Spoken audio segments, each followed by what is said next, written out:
باب من قال إن الإيمان هو العمل بقول الله تعالى وتلك الجنة التي أورثتموها بما كنتم تعملون.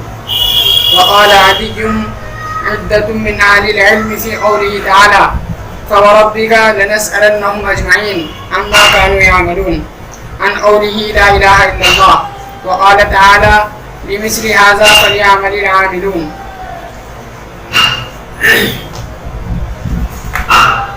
باب من قال ان الایمان هو العمل بقول الله تعالى وتلك الجنة التي أورثتموها بما كنتم تعملون.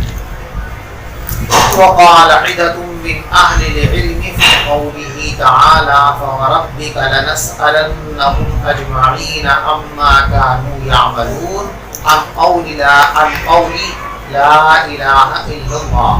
وقال تعالى لمثل هذا فليعمل العاملون.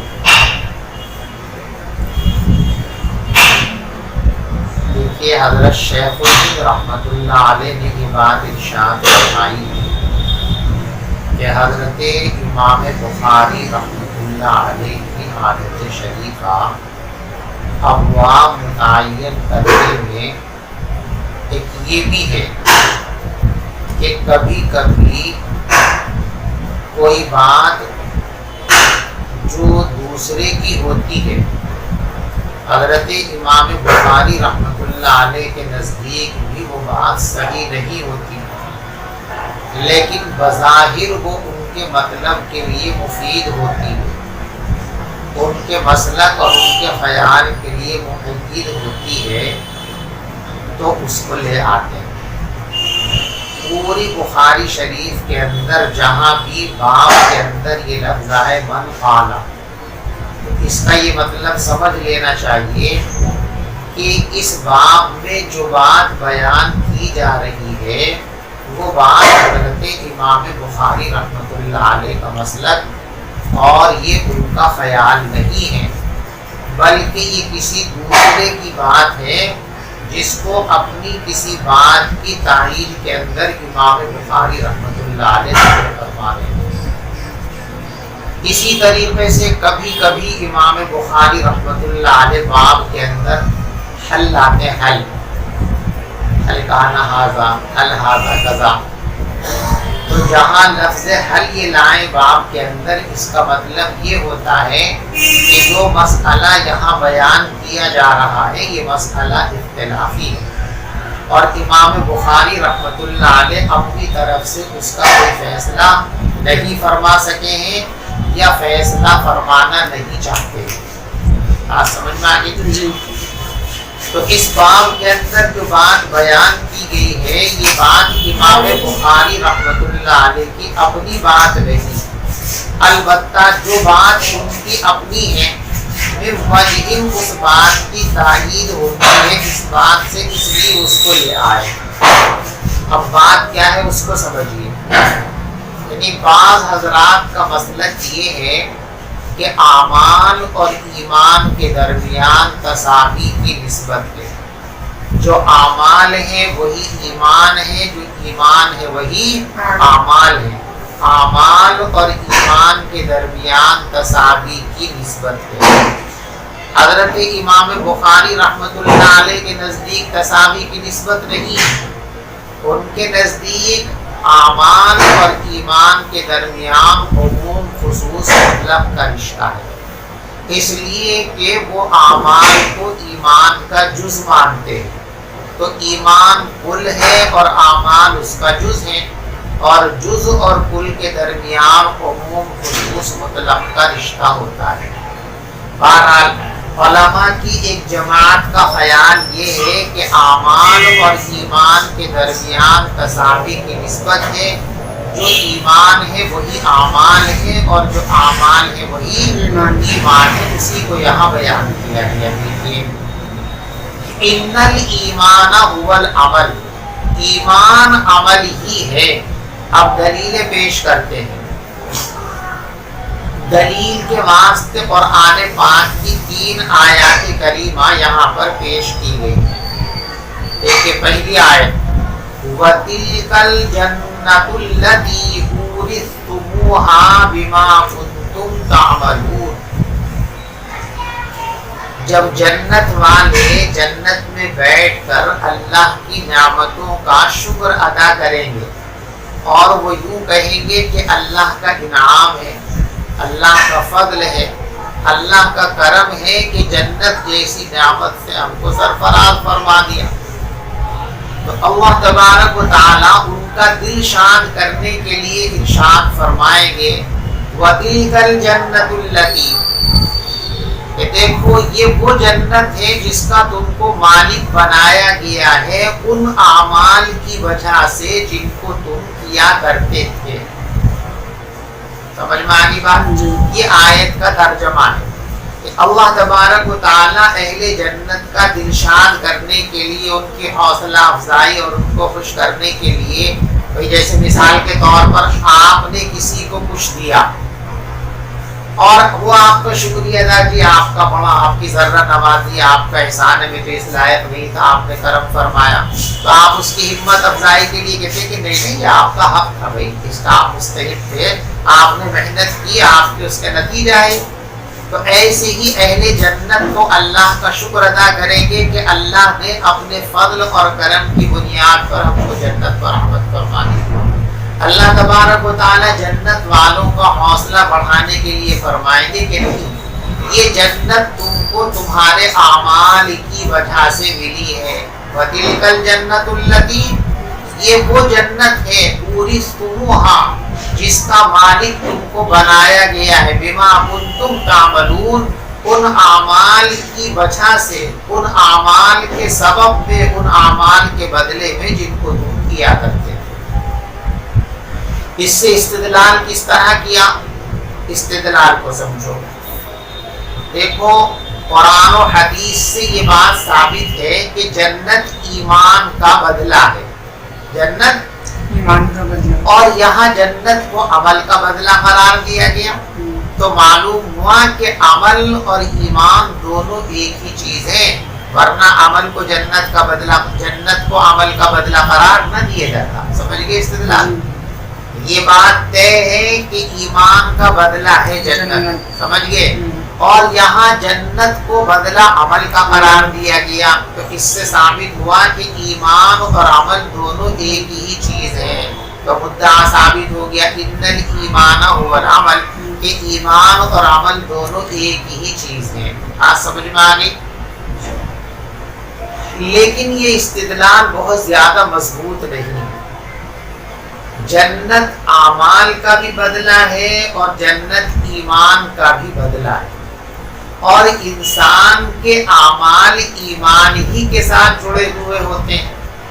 اسی لیے قرآن پاک کے اندر جہاں جنت کے استحقاق کا ذکر کیا گیا ہے، خالی کہیں ایمان کا ذکر نہیں کیا گیا، بلکہ ایمان اور اعمال دونوں کے مجموعے پر جنت کا وعدہ کیا گیا ہے۔ لہذا جنت کو اعمال کا بدلہ قرار دیے جانے کی بنیاد پر ایمان اور عمل کے درمیان تساوی کا ثبوت نہیں ہو سکتا، کیونکہ ایمان کا بھی بدلہ ہے اور اسی طریقے سے اعمال کا بھی بدلہ ہے۔ اس لیے کہ انسان جو نیک اعمال کرتا ہے یا برے اعمال کرتا ہے، تو انسان جو نیک اعمال کرتا ہے وہ عمل انجام پذیر ہونے کے بعد ظاہری طور پر ختم ہو جاتا ہے۔ بھئی آپ نے نماز پڑھی، روزہ رکھا، سلام پھیر دیا، عمل صلاۃ بظاہر ختم ہو گیا۔ روزہ رکھا، غروب آفتاب ہو گیا، آپ نے افطار کر لیا، شربت پی لیا، کھجور کھا لی، روزہ کا عمل ختم ہو گیا۔ شاہ ولی اللہ محدث دہلوی رحمۃ اللہ علیہ ارشاد فرماتے ہیں کہ اعمال ظاہری طور پر ختم ہو جاتے ہیں لیکن فنا نہیں ہوتے، بلکہ ان کو انسان کے نفس سے جوڑ دیا جاتا ہے، انسان کے نفس کے ان کو تابع کر دیا جاتا ہے۔ یہی وجہ ہے کہ انسان نے آج ایک عمل کیا اچھا، 10 سال کے بعد 100 سال کے بعد بھی وہ عمل اگر یاد ہوتا ہے تو خوشی ہوتی ہے۔ انسان کوئی غلط عمل کر لے، عمل تو وہ ختم ہو گیا، لیکن اگر 10 سال کے بعد بھی وہ عمل یاد آئے تو اس کی ٹیس ہوتی ہے اس کو. ہمارے استاد محترم نے اس کی ایک مثال دی ہے کہ دیکھو ایک بھینس ہے، بیل ہے، جانور ہے، وہ بھاگا بے تحاشا، گلی میں بھاگ رہا، بہت سارے بچے کھڑے ہوئے ہیں، ایک بچہ اس کی ٹھوکر میں آیا، دوسرا آیا، تیسرا آیا، چوتھا آیا، گراتی چلی گئی. ان بچوں کے گرنے کا اس بھینس کو کوئی احساس اور قلق نہیں ہوتا. لیکن ایک انسان موٹر سائیکل پہ جا رہا ہے، کار میں بیٹھ کر کے جا رہا ہے، اچانک اس کی کار کے نیچے کوئی بچہ آیا، ایکسیڈنٹ ہوا، مر گیا، حادثہ ختم ہو گیا. لیکن 10 سال بھی جب تک یہ آدمی زندہ رہے گا اس کے دل میں اس حادثے کا قلق اور احساس جب بھی یاد آئے گا، اسے کسک اور افسوس کیا ایک بچے کی جان میرے ذریعے چلی گئی. تو معلوم ہوا کہ انسان کے نفس کے تابع بنا دیا جاتا ہے اعمال کو. تو ایمان اور اعمال دونوں ہی جنت دونوں کے بدلے میں ملتی ہے، ایمان کے بدلے میں بھی ملتی ہے اور اعمال کے بدلے میں بھی ملتی ہے. اس کو آپ یوں بھی کہہ سکتے ہو کہ اصل جنت ایمان کے بدلے میں ملتی ہے اور جنت کے درجات عالیہ انسان کو اعمال کے بدلے میں ملتے ہیں. تو عمل کا بدلہ بھی ہے اور ایمان کا بدلہ بھی ہے. لہذا جنت کو عمل کا بدلہ کہہ دینے کی بنیاد پر ایمان و عمل کو ایک قرار دینا اور اس کے درمیان تساوی کی نسبت ثابت کرنے کی ضرورت نہیں ہے اور نہ اس کا ثبوت ہوتا ہے. بات سمجھ میں آ گئی؟ یہاں ایک چھوٹا سا سوال اور بھی ہو سکتا ہے کہ دیکھو اس آیت میں ایمان کو یا عمل کو جنت کا بدلہ، جنت کو ایمان و عمل کا بدلہ قرار دیا گیا، جبکہ احادیث صحیحہ سے یہ بات ثابت ہے کہ جنت جو ملے گی وہ اعمال یا ایمان کی بنیاد پر نہیں بلکہ جنت اللہ کے فضل کی بنیاد پر ملے گی. تو جنت اعمال اور ایمان کا ثمرہ نہیں بلکہ جنت اللہ کے فضل و کرم کا ثمرہ ہے. اس لیے کہ ایک مرتبہ حضور پاک صلی اللہ علیہ وسلم نے ارشاد فرمایا کہ کوئی انسان اس وقت تک جنت میں نہیں جا سکے گا، بخشا نہیں جائے گا جب تک کہ اللہ کا فضل شامل حال نہ ہو. تو صحابہ کرام نے عرض کیا حضور آپ کے اعمال تو بہت اعلیٰ ہیں، آپ کی عبادت تو بہت اعلیٰ ہے، آپ کا ایمان تو بہت عرفہ ہے، تو شاید آپ کو تو فضل الہی کی احتیاج نہیں ہوگی، آپ تو اپنے ایمان و عمل کے بدلے جنت میں چلے جائیں گے. فرمایا لا، میں بھی اس وقت تک نہیں بخشا جاؤں گا، میں بھی اس وقت تک جنت میں نہیں جاؤں گا جب تک کہ اللہ کی رحمت مجھے گھیر ڈالے. میں بھی اللہ کی رحمت اور کرم کے نتیجے میں جنت میں جاؤں گا. تو اس حدیث پاک سے معلوم ہوا کہ جنت نہ ایمان کا بدلہ ہے اور نہ جنت اعمال کا بدلہ ہے بلکہ جنت اللہ کے فضل کا ثمرہ ہے. تو جب جنت اعمال کا بھی ثمرہ نہیں ہے، ایمان کا بھی ثمرہ نہیں ہے بلکہ فضل الہی کا ثمرہ ہے، تو پھر یہاں ایمان و عمل کا بدلہ اس کو کیوں قرار دیا گیا؟ اس کا جواب ذہن میں رکھیے کہ دیکھو جتنی بھی چیزیں ہیں ان سب کے دو سبب ہیں، ایک سبب قریب اور ایک سبب بعید. سبب قریب وہ ہے جو ہمارے سامنے نظر آتا ہے اور سبب بعید اللہ کی مشیت اور اللہ کا ارادہ ہے. مثلا اللہ تبارک و تعالیٰ نے تمام انسانوں کو روزی پہنچانے کا ذمہ لیا ہے. وما من دابۃ فی الارض الا علی اللہ رزقها، ہر جاندار کی روزی اللہ کے ذمے ہے، اللہ ہی تو پہنچاتا ہے. لیکن یہ روزی ملتی کب ہے؟ جب انسان کسب کرتا ہے، محنت کرتا ہے، مزدوری کرتا ہے، تجارت، کوئی سبب اختیار کرتا ہے، کسب کرتا ہے تو روزی ملتی ہے. ٹھیک ہے نا بھائی؟ آپ کو تنخواہ ملی 1 مہینہ پڑھانے کی وجہ سے، 1 مہینہ کام کرنے کی وجہ سے، آپ کے 1000 کے 1500 ہو گئے کس لیے؟ سامان کو فروخت کرنے کی وجہ سے. یہ کہا جاتا ہے نا. تو روزی کا ایک تو ہے سبب قریب اور ایک ہے سبب بعید. یعنی ایک وہ سبب ہے جو ہر وقت ہماری نگاہوں کے سامنے نہیں رہتا بلکہ نگاہوں سے اوجھل ہے، اور ایک سبب وہ ہے جو ہماری نگاہوں کے سامنے ہے۔ جو نگاہوں کے سامنے ہے اس کو سبب قریب کہتے ہیں، جو نگاہوں سے اوجھل ہے اس کو سبب بعید کہتے ہیں۔ تو جیسے دنیا میں جو کچھ بھی ہوتا ہے اس کا ایک سبب قریب ہوتا ہے، ایک سبب بعید ہوتا ہے۔ سبب قریب انسان کے اعمال، اس کی کاوش اور کوششیں ہوتی ہیں، اور سبب بعید اللہ کی مشیت اور اللہ کا ارادہ ہوتا ہے۔ ایسے ہی حصول جنت مل جانے کے بھی دو سبب ہیں، ایک ہے سبب قریب اور ایک ہے سبب بعید۔ ٹھیک ہے، سبب قریب انسان کا ایمان اور اس کے اعمال صالحہ، اور سبب بعید اللہ تبارک و تعالیٰ کا فضل ہے۔ تو جس حدیث پاک میں رسول پاک صلی اللہ علیہ وسلم نے یہ ارشاد فرمایا کہ جنت کسی کو بھی فضل الہی کے بغیر میسر نہیں ہو سکے گی، وہاں سبب بعید کا بیان کیا گیا ہے۔ اور جہاں ایمان کو یا اعمال صالحہ کو جنت کے حصول کا ذریعہ اور سبب قرار دیا گیا، اس سے سبب قریب مراد ہے۔ تو انسان کا ایمان اور اعمال یہ بھی جنت کا سبب ہے، اور اللہ کا فضل بھی جنت کا سبب۔ جنت اللہ کے فضل اور انسان کے ایمان اور اعمال صالحہ دونوں کی وجہ سے ملتی ہے۔ فضل الہی سبب بعید ہے، اور انسان کا ایمان اور اس کے اعمال صالحہ یہ سبب قریب ہے۔ آج سمجھ شریف میں آگے دوسری دلیل، ایمان اور اعمال دونوں ایک ہی ہیں، اس کے واسطے دوسری دلیل لائے ہیں قرآن میں، فَوَرَبِّكَ لَنَسْأَلَنَّهُمْ أَجْمَعِينَ عَمَّا كَانُوا يَعْمَلُونَ۔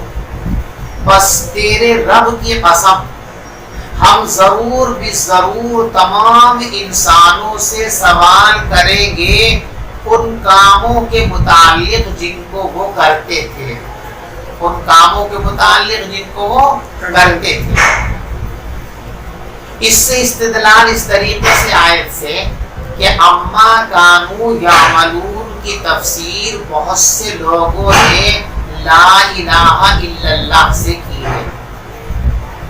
آیت کا مطلب یہ ہے کہ اللہ تبارک و تعالی قیامت کے دن ہر انسان سے یہ پوچھیں گے کہ بتاؤ دنیا میں تم نے لا الہ الا اللہ پڑھا تھا یا نہیں پڑھا تھا، اس کلمے کا اقرار کیا تھا یا نہیں کیا تھا۔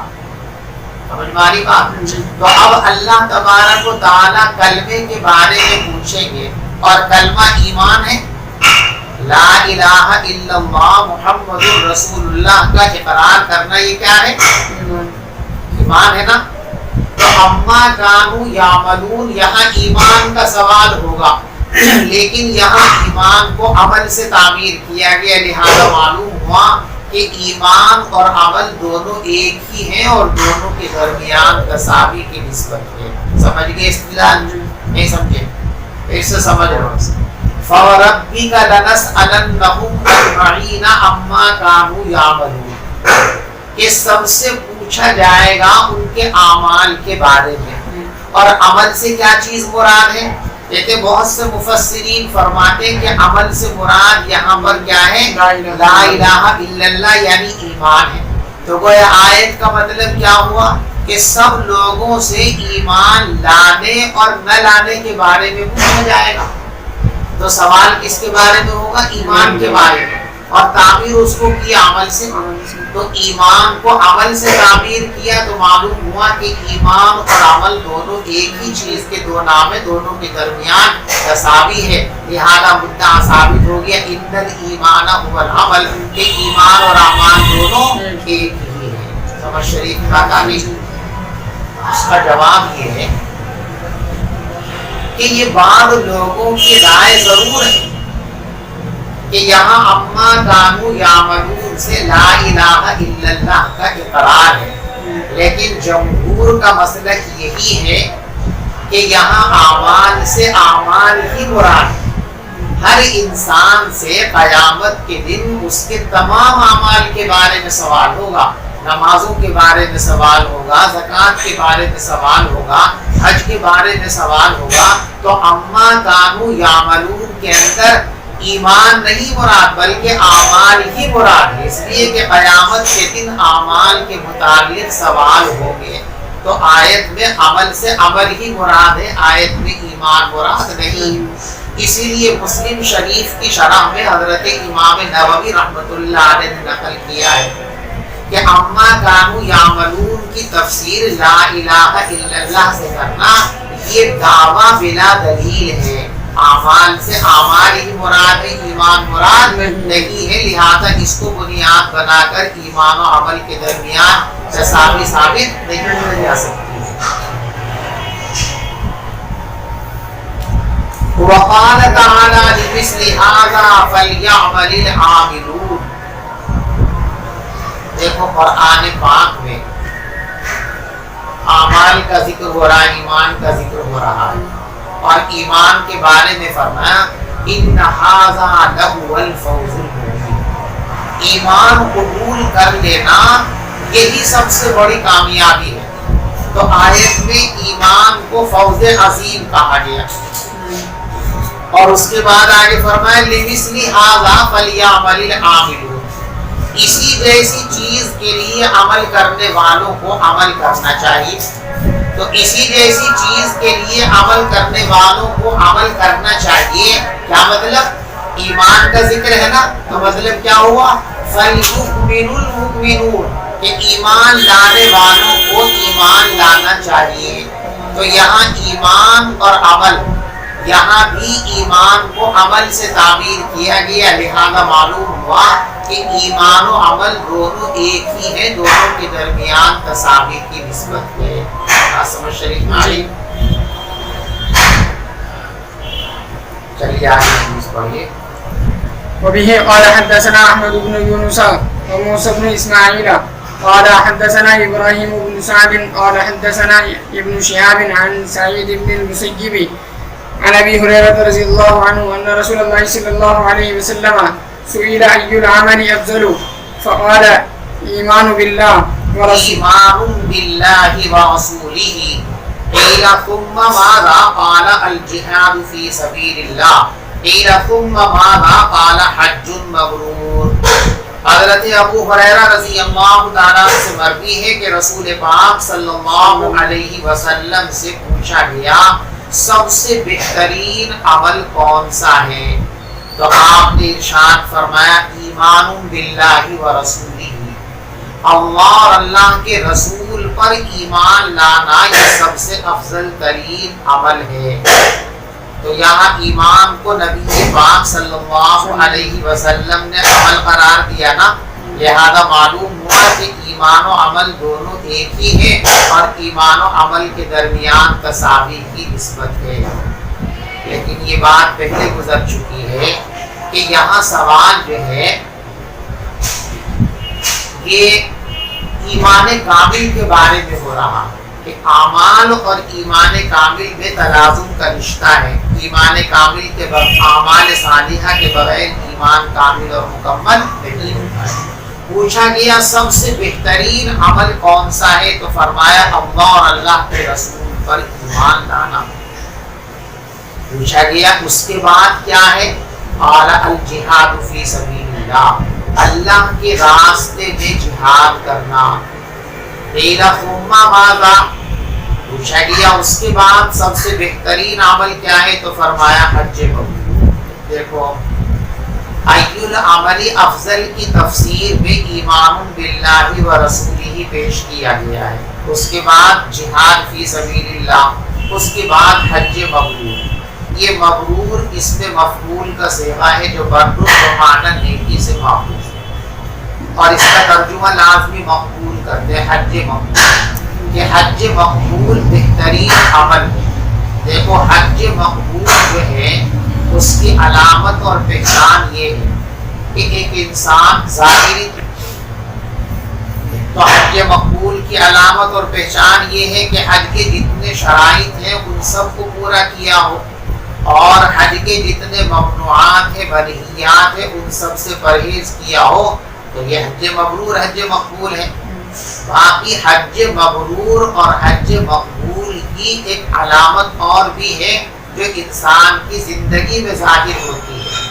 انسان حج کا فریضہ انجام دینے کے بعد جب لوٹے، اگر اس کی زندگی کا ورق پلٹ گیا، اس کی زندگی میں صالح انقلاب آ گیا، مثلا پہلے نمازوں میں کوتاہی کرتا تھا، اب نماز کی پابندی کرنے لگا، پہلے جھوٹ بولتا تھا، اب جھوٹ سے پرہیز کرنے لگا، پہلے تجارت میں کم تول ناپ کرتا تھا، بے ایمانہ کرتا تھا، دھوکہ دہی کرتا تھا، اب ان ساری چیزوں سے طائب ہو گیا، صحیح ایماندارانہ تجارت کرنے لگا، پہلے بد نگاہی کا شکار تھا، اب نگاہوں کی حفاظت کرنے لگا۔ تو زندگی کا ورق پلٹ گیا، حج کرنے کے بعد اس کی زندگی میں صالحیت آ گئی، اور جو برائیاں پہلے سے پائی جاتی تھی وہ ختم ہو گئی، پہلے بھی نیک تھا اب اور نیکیاں بڑھ گئی، تو اس کا مطلب یہ ہے کہ عند اللہ اس کا حج مقبول ہو گیا، اس کو شکر ادا کرنا چاہیے۔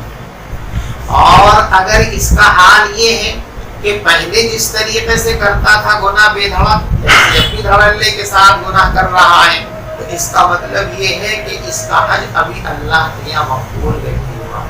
تو حج مبرور کی علامت یہ ہے کہ زندگی کے اندر صالح انقلاب آ جائے، اگر صالحیت آ گئی ہے تو اس کا مطلب یہ ہے کہ اس کا حج مقبول ہو گیا، اور صالحیت نہیں آئی ہے، یہ صالحیت میں اضافہ نہیں ہوا ہے، تو اس کا مطلب یہ ہے کہ ابھی اس کا ایمان قبول، ابھی اس کا حج مقبول نہیں ہوا ہے۔ چلیے باب اذا لم يكن الاسلام على الحقيقة وكان على الاستسلام او الخوف من القتل لقوله تعالى قالت الاعراب آمنا قل لم تؤمنوا ولكن قولوا اسلمنا فإذا كان على الحقيقة فهو على قوله جل ذكره إن الدين عند الله الإسلام الآية۔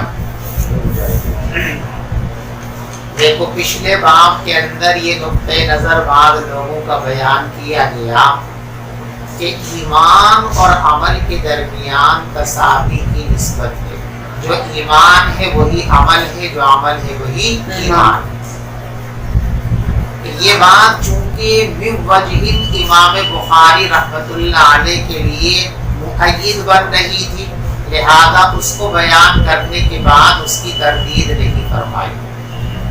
اگلے باب کے اندر دوسرا نقطۂ نظر ہے۔ پہلا نقطۂ نظر ایمان و عمل کے درمیان تساوی۔ کچھ لوگوں کا نقطۂ نظر یہ ہے کہ ایمان و عمل کے درمیان تساوی کی نسبت ہے، اس کی نسبت تباین کی نسبت ہے، اس کی نسبت ہے ایمان و عمل کے درمیان تباین کی نسبت ہے، دونوں ایک دوسرے کے مباین ہیں۔ یہ بات چونکہ امام بخاری رحمۃ اللہ علیہ کے نظریے کے موافق صحیح نہیں ہے، اس لیے آپ نے اس کی تردید فرمائی۔ پہلے جو نقطۂ نظر ہے ان کی دلیل سمجھیے، پھر حضرت امام بخاری رحمۃ اللہ علیہ کی طرف سے جو تردید ہے اس کو سمجھیے گا۔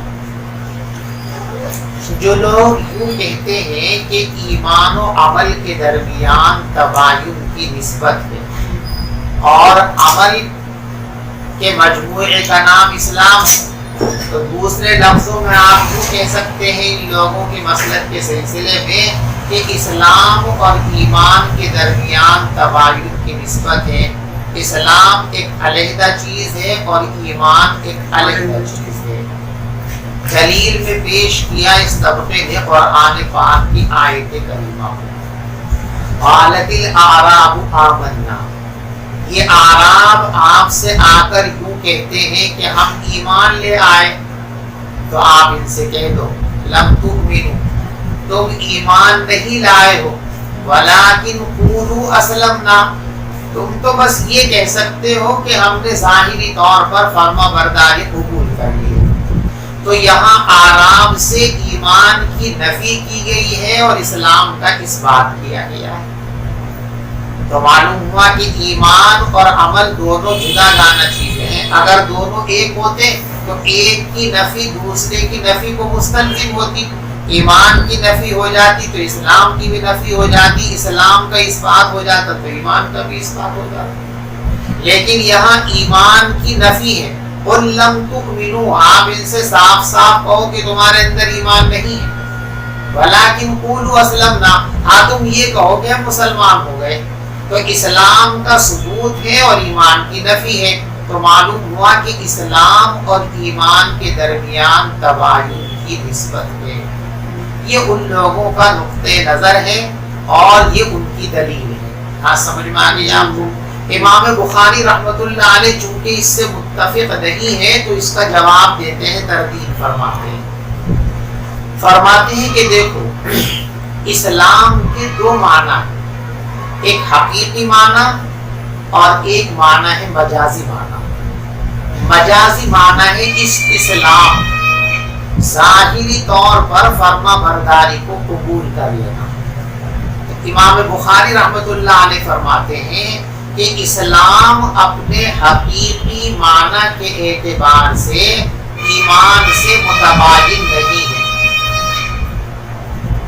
ایمان سے متباین نہیں۔ اور دلیل اس کی فرماتے کہ دیکھو قرآن پاک میں کہا گیا ان الدین عند اللہ الاسلام، اللہ کے نزدیک دین تو صرف اسلام ہی معتبر ہے، اسلام کے سوا کوئی دین، زندگی گزارنے کا کوئی طریقہ اللہ کے یہاں قابل قبول نہیں ہے، صرف اسلام ہی قابل قبول ہے۔ تو یہاں دین اور اسلام دونوں کو ایک قرار دیا گیا نا، جب کہا کہ دین اسلام ہی ہے تو دین اور اسلام دونوں ایک ہوئے، اور دین اور ایمان دونوں ایک ہیں، لہذا جب دین سے اسلام کا ترادف ثابت ہو گیا تو ایمان سے بھی اس کا ترادف ثابت ہو جائے گا۔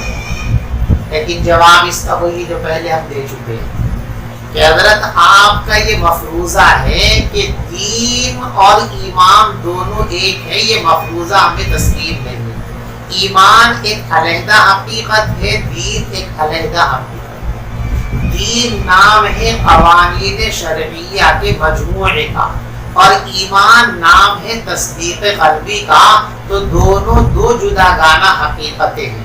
لہذا دین اور ایمان کو مترادف بنا کر اور اسلام اور ایمان کے درمیان تساوی ثابت کرنا، یہ ترادف ثابت کرنا، یہ درست اور صحیح نہیں ہے۔ بہرحال امام بخاری رحمۃ اللہ علیہ کی دلیل آپ سمجھ گئے نا، وہ کہتے ہیں کہ دیکھو اللہ نے دین اور اسلام کو ایک قرار دیا، اور دین اور ایمان بھی ایک ہے، تو جب ایمان اور دین ایک ہے تو دین کا جو دوست ہوگا وہ ایمان کا بھی دوست ہوگا۔ لہذا جیسے ایمان اور اسلام کے درمیان ترادف ہے، ایسے ہی اسلام اور دین کے درمیان بھی ہے۔ یوں کہہ لو کہ جیسے دین اور اسلام ایک ہے، ایسے ہی اسلام اور ایمان بھی ایک ہے۔ بات سمجھ میں آ گئی؟ تو فرماتے ہیں کہ اور آیت کریمہ جو دونوں کو علیحدہ علیحدہ بیان کر رہی، تو اس کا جواب کیا دیا کہ آیت کریمہ کے اندر مجازی معنی مراد ہے۔ وہ ان کے جواب کا خلاصہ یہ ہے کہ جب اسلام کے مجازی معنی مراد لیے جائیں تو یہ ایمان سے علیحدہ ہٹ کر دوسری چیز ہے، اور جب اسلام کے حقیقی معنی مراد لیے جائیں تو ایسی صورت کے اندر اسلام اور ایمان دونوں ایک ہی چیز ہے۔ سمجھ گئے اصطلاح؟ دیکھیے باب اذا لم یکن الاسلام علی الحقیقہ، جب اسلام کے حقیقی معنی مراد نہ ہو بلکہ وہ استسلام کے معنی پر محمول ہو، یعنی مجازی معنی ہو، یا قتل کے خوف کی وجہ سے فرما برداری اور تابعداری مراد ہو، تو دوسرے معنی ہو گئے جیسا کہ قرآن پاک میں ہے قالت الاعراب آمنا، کہ اعراب نے کہا ہم ایمان لے آئے، تو آپ ان سے کہہ دیجئے تم ایمان نہیں لائے ہو بلکہ تم یوں کہو کہ ہم مسلمان ہو گئے۔ تو اس آیت کریمہ کے اندر ایمان اور اسلام کو علیحدہ علیحدہ بتایا گیا۔ تو امام صاحب کیا فرماتے ہیں امام بخاری کہ یہاں اسلام کے مجازی معنی مراد ہیں، اسلام مجازی معنی کے اعتبار سے ایمان سے علیحدہ ایک چیز ہے، لیکن فَإِذَا كَانَ عَلَى الْحَقِيقَةِ، جب اسلام اپنے حقیقی معنی پر معمول ہو فَهُوَ عَلَى قَوْلِهِ، تو پھر وہ اللہ کے اس قول کے مطابق ہوگا ان الدین عند اللہ الاسلام، کہ اللہ کے نزدیک دین تو بس اسلام ہی ہے، تو اس آیت کے اندر دین اور اسلام کو ایک قرار دیا گیا اور ایمان اور دین بھی ایک ہی ہے، لہذا اسلام اور ایمان بھی ایک ہی ہوئے۔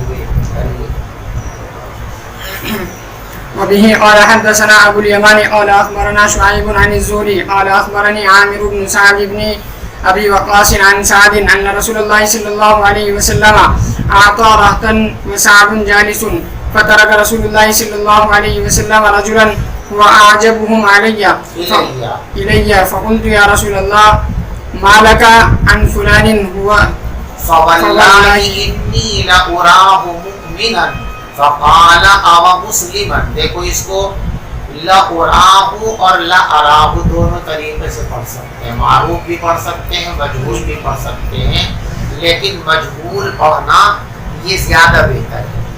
ارا جب یہ معروف ہوتا ہے تو آنکھوں سے دیکھنے کے معنی میں آتا ہے، جب یہ مجہول پڑھتے ہیں تو سمجھنے کے معنی میں آتا ہے۔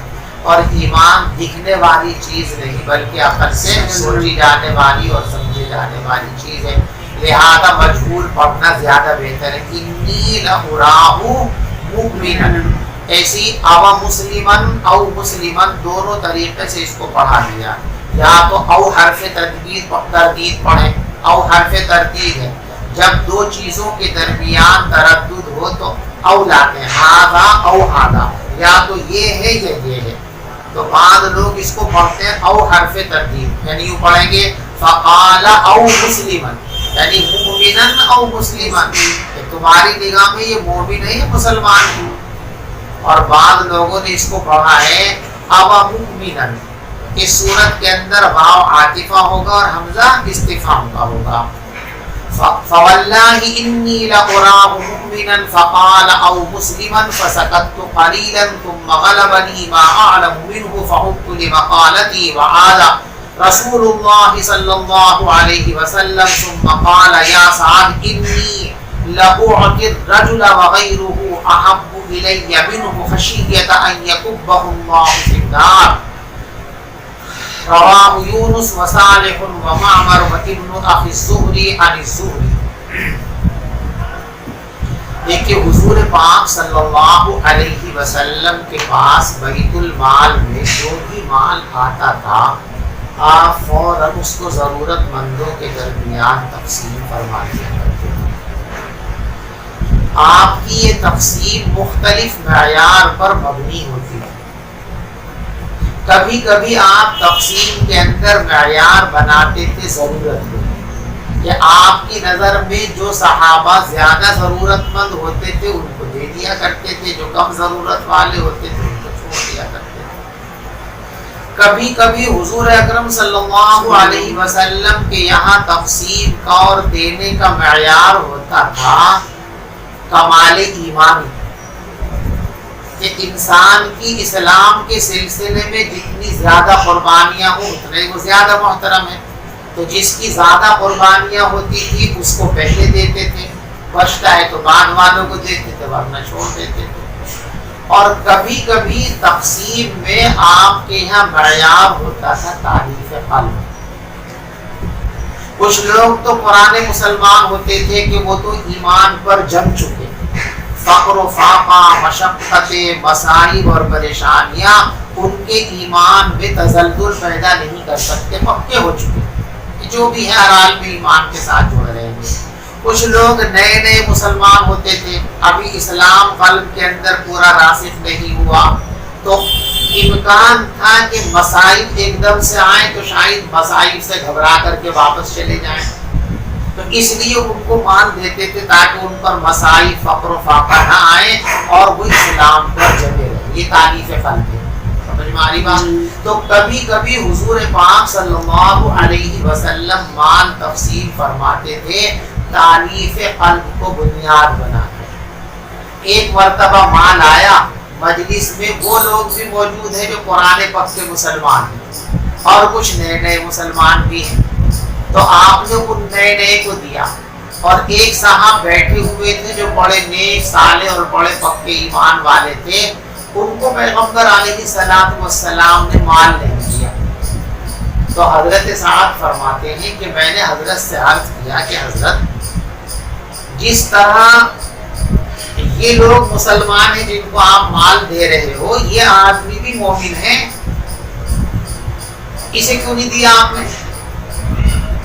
حضرت نے فرمایا کہ مومن یا مسلمان، یعنی تنبیہ فرمائی کہ دیکھو اسلام ایسی چیز ہے جس کو ظاہر سے آپ پہچان سکتے ہیں، نماز پڑھ رہا ہے، روزہ رکھ رہا ہے، کلمہ پڑھ رہا ہے، حج کو جا رہا ہے، سارے اسلامی شاعر کو آپ دیکھ کر پہچان لیں گے ہاں مومن مسلمان ہے۔ تو اسلام تو آنکھوں سے دیکھے جانے والی چیز ہے، لیکن ایمان قلب کی خاص کیفیت کا نام ہے جو کسی کو نظر نہیں آتی۔ بہت سے ایسے لوگ دنیا کے اندر ہیں جو تمام احکام اسلامیہ پر عمل پیرا ہیں، لیکن ایمان نام کی کوئی چیز ان کے اندر نہیں، وہی تو منافقین کہلاتے تھے۔ منافقین جماعت کے ساتھ نماز بھی پڑھتے تھے، حضور کی مجلسوں میں بھی آتے تھے، حتیٰ کہ جہاد تک میں بھی جاتے تھے، لیکن دل میں ایمان۔ تو ایمان ایک علیحدہ چیز ہے، اسلام ایک علیحدہ چیز ہے۔ تو حضرت نے یہ فرما کر او مسلمان ان کو تنبیہ فرمائی کہ دیکھو جس چیز کو ہم دیکھ کر پہچان لیں اس کا تو یقینی حکم لگا دینا چاہیے، اور جس چیز کا یقینی طور پر ہم کو علم حاصل نہیں ہو سکتا اس پر ہمیں یقینی فیصلہ۔ آپ کہہ رہے ہاذا مومن، اب ایمان تو ایک مخفی حقیقت کا نام ہے، تم یقین کے ساتھ کیسے کہہ سکتے ہو کہ یہ مومن ہے ہی؟ ہو سکتا ہے ظاہری طور پر اسلامی شکل و صورت اور اندر سے ایمان نہ ہو، تو تم مومن کہنے کی بجائے اس کو مسلمان کہو۔ یعنی جو چیزیں حتمی طور پر سمجھی جاتی ان کا تو حتمی فیصلہ کرو، اور جن چیزوں کے بارے میں حتمی علم نہیں ہو سکتا ان کے بارے میں حتمی حکم نہیں لگانا چاہیے، فیصل بات نہیں کہنی چاہیے۔ یہ آپ نے ان کو تنبیہ فرمائی۔ یہ بیٹھ گئے، کہتے ہیں پھر میرے دل میں وہی جذبہ ابھرا کہ یار یہ تو بڑا اچھا مومن ہے، اسے تو ملنا چاہیے۔ میں نے پھر وہی بات کہی، حضرت نے پھر وہی فرما دیا کہ مسلمان ہے یا مومن ہے۔ میں پھر بیٹھ گیا۔ حضرت پھر تھوڑی دیر کے بعد کوئی جذبہ بیدار ہوا کہ یار یہ تو اچھا خاصا مسلمان ہے، اسے تو ملنے چاہیے پیسے، اسے تو وظیفہ ملنا چاہیے۔ میں نے پھر کہہ دیا حضرت اس کو بھی وظیفہ دو، اس کا تو داخلہ ہے مدرسے میں، یہ تو مومن ہے۔ حضرت نے فرمایا کہ بھائی میں جو تقسیم کرتا ہوں تو ایمان کی بنیاد پر نہیں، بلکہ کبھی کبھی میرے پیش نظر یہ بات ہوتی ہے کہ ایک آدمی کے بارے میں سمجھتا ہوں کہ اس کو مال و دولت نہ ملی تو یہ وہ جہنم میں جا گرے گا، یعنی مشقتوں اور پریشانیوں سے گھبرا کر یہ اسلام کو چھوڑ کر بھاگ جائے گا، مرتد ہو جائے گا تو جہنم میں جائے گا، اس لیے اس کو بچانے کے لیے مال دیتا ہوں۔ اور دوسری طرف پکا مسلمان ہے، وہ تو اتنا پکا ہے، پختہ ہے کہ اس کے جسم کے ٹکڑے بھی کر دیے جائیں، چیز پہ بھی اڑا دیے جائیں تو وہ تب بھی ایمان سے دستبردار نہیں ہوگا، فقر و فاقہ پہ اس کے درجے معمولی کی چیز ہے۔ بات سمجھ شریف مانی ایک حدیث کا ترجمہ۔ سعد بن ابی وقاص رضی اللہ تعالیٰ فرماتے ہیں کہ رسول پاک صلی اللہ علیہ وسلم نے کچھ لوگوں کو مال عطا فرمایا، وسعد جالس، اور حضرت سعد بھی اس مجلس میں بیٹھے ہوئے تھے۔ فترک رسول اللہ، تو پیغمبر علیہ السلام نے ایک آدمی کو چھوڑ دیا، هو اعجبهم الیہ، حالانکہ وہ میرے نزدیک ان سب سے زیادہ پسندیدہ تھا، یعنی میں اس کو زیادہ پکا مسلمان سمجھتا تھا ان لوگوں کے مقابلے میں جن کو دیا جا رہا تھا۔ فقلت یا رسول اللہ، تو میں نے کہا حضور ما لک عن فلان، فلاں کے بارے میں آپ کو کیا ہو گیا؟ فواللہ انی لأراه مؤمنا، قسم خدا کی میں تو اسے مومن سمجھتا ہوں۔ فقال او مسلما، آپ نے فرمایا مومن سمجھتے ہو یا مسلمان سمجھتے ہو؟ فسکت قلیلا، تھوڑی دیر کے لیے چپ بیٹھ گیا میں۔ ثم غلبنی ما اعلم منہ، پھر اس کے بارے میں جو علم مجھے تھا وہ مجھ پر غالب آیا۔ فعدت لمقالتی، تو میں نے اپنی بات دوبارہ کہی۔ فقلت ما لک عن فلان، چنانچہ میں نے کہا حضور فلاں کے بارے میں کیا ہو گیا؟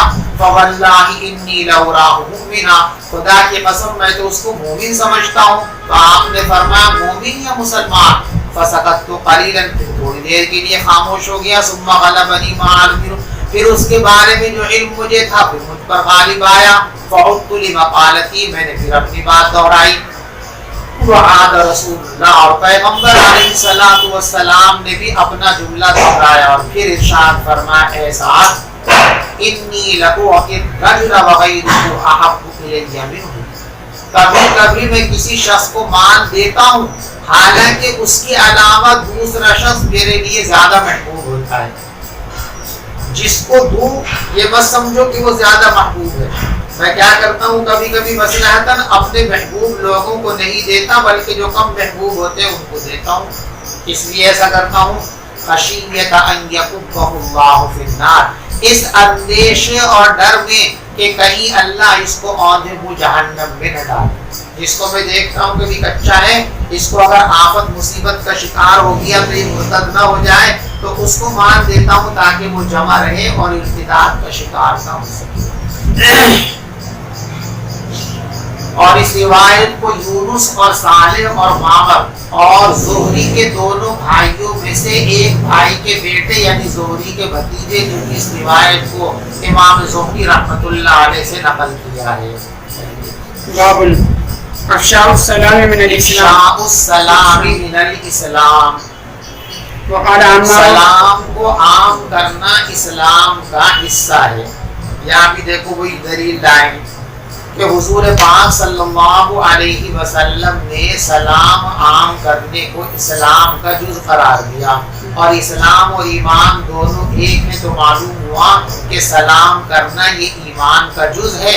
تو معلوم ہو گیا کہ ایمان مرکب ہے.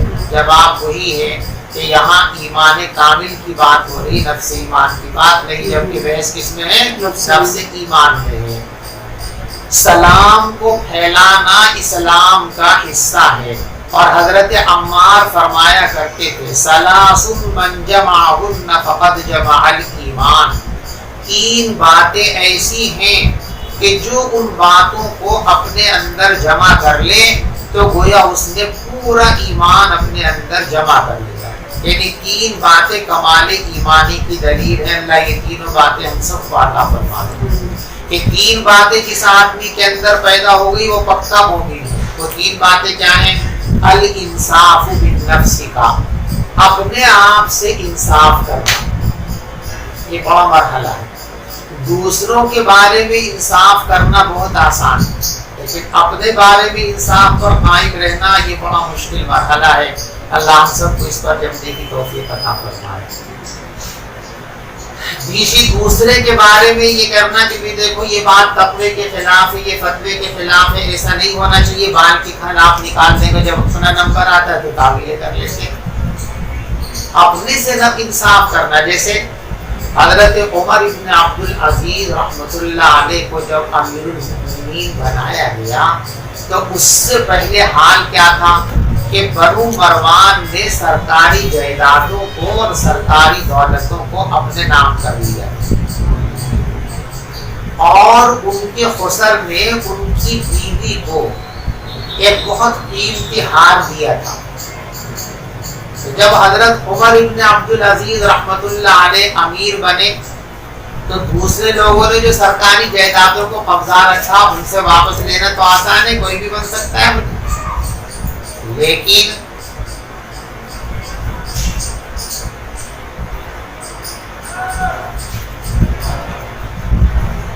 اپنے لوگوں سے چھڑوانا یہ بڑا مشکل کام ہے.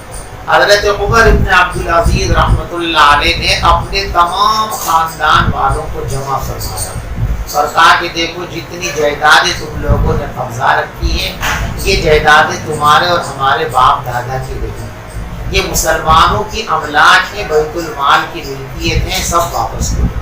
سارے خاندان والوں سے رشتہ داروں سے وہ ساری جائیدادیں واپس لے کر پھر سے بیت المال کے اندر جمع. اپنی بیوی سے کہا کہ تمہارے والد محترم نے جو ہار تم کو دیا ہے جو بڑا قیمتی ہار تھا کہ دیکھو یہ ہار جو ہے اس کے زیادہ حقدار عام مسلمان ہیں، یہ بیت المال کا ہے، لہذا اگر تمہیں اس ہار سے لگاؤ ہے تو مجھ سے علیحدگی اختیار کر لو، میں تم کو طلاق دے دوں، اور اگر مجھ سے لگاؤ ہے تو یہ ہار واپس کرو تاکہ بیت المال کے اندر اس کو جمع. ان کی بیوی نے وہ ہار اتار کر کے دے دی. یہ ہے الانصاف بالنفس، کہ اپنے سے بھی وہی کام کرے، اپنے ذات کے اوپر بھی اسی طرح احکام کو اور شریعت کو نافذ کرے جس طرح دوسروں پہ نافذ کرتا ہے. یہ الانصاف بالنفس کا اپنی ذات سے انصاف کرنا. بات آ رہی. ہمارے دارالعلوم دیوبند کے محتمم گزرے ہیں حضرت مولانا مرحوم الرحمان صاحب رحمۃ اللہ علیہ. انتہائی تقویٰ شعار شخصیت کے مالک کے اللہ ان کے درجات کو بلند فرمائے. ایک موقع پہ ان کا پوتا بھی دارالعلوم میں پڑھتا تھا. تو دارالعلوم کا ایک اپنا حساب ہے کہ اتنے فیصد اگر حاضری ہوں گی تو امتحان میں شرکت ہوگی، اور اگر اس سے زیادہ غیر حاضری ہوگی تو پھر امتحان میں شرکت کی اجازت نہیں دی جائے. ان کے پوتے کی 2% غیر حاضری تھی، تو کوئی اور ہوتا تو 2% کو اس کو رعایت ملنی چاہیے. لیکن حضرت نے فرمایا کہ نہیں، یہ چونکہ میرا پوتا ہے نا، لوگ اس کو نظیر نہ بنا لیں، تو 2% کی بنیاد پر بھی ان کو جو ہے داخلے کی اجازت، امتحان میں شرکت کی اجازت دے گی. یہ ہے الانصاف بالنفس. تو فرمایا 3 باتیں جب کوئی انسان اپنے اندر جمع کر لے تو پھر گویا اس نے ایمان کامل. 3 باتیں ایمان کامل کی بنیاد ہے. جس میں یہ 3 باتیں پیدا ہو گئی تو یقین کر لو کہ اس کے اندر ایمانی کمال پیدا ہو گیا. پہلی بات الانصاف بالنفس، اپنے نفس سے انصاف کرنا. اور دوسری چیز وبذل السلام للعالم، تمام انسانوں کے لیے سلام خرچ کرنا، سلام عام کرنا. یعنی کسی کو پہچانتے ہو تب بھی، نہ پہچانتے ہو تب بھی، ہر مومن کو مومن ہونے کی حیثیت سے سلام کرنا، یہ ایمان کامل کی دلیل ہے. والانفاق من الانفاق، دولت کے ڈھیر لگے ہوئے ہیں تو کوئی بھی سخی بن سکتا ہے. بے تحاشا دولت ہے تو 200 400 500 1000 روپے نکال تو کیا فرق پڑ رہا. لیکن ایک آدمی صبح سے شام تک ٹھیلا چلاتا ہے، حوالہ چلاتا ہے، بیلداری کی محنت کرتا ہے، اس تھوڑے میں اس کے گھر کے اخراجات بھی پتہ نہیں کیسے جوڑ توڑ کر کے پورے ہوتے ہیں. لیکن اس کے سامنے اللہ کے لیے خرچ کرنے کا تقاضا آ گیا تو اسی میں سے تھوڑا سا خرچ کر دیا. تو تنگ دستی میں خرچ کرنا یہ ایمان کامل کی علامت ہے. بات سمجھ میں آ رہی. حضرت عمار رضی اللہ تعالیٰ عنہ فرماتے ہیں کہ 3 چیزیں جس انسان نے جمع کر لی تو اس نے ایمان کو جمع کر لیا. ایک تو اپنے آپ سے انصاف کرنا، ایک پورے عالم کو سلام کرنا، اور ایک تنگ دستی میں خرچ کرنا.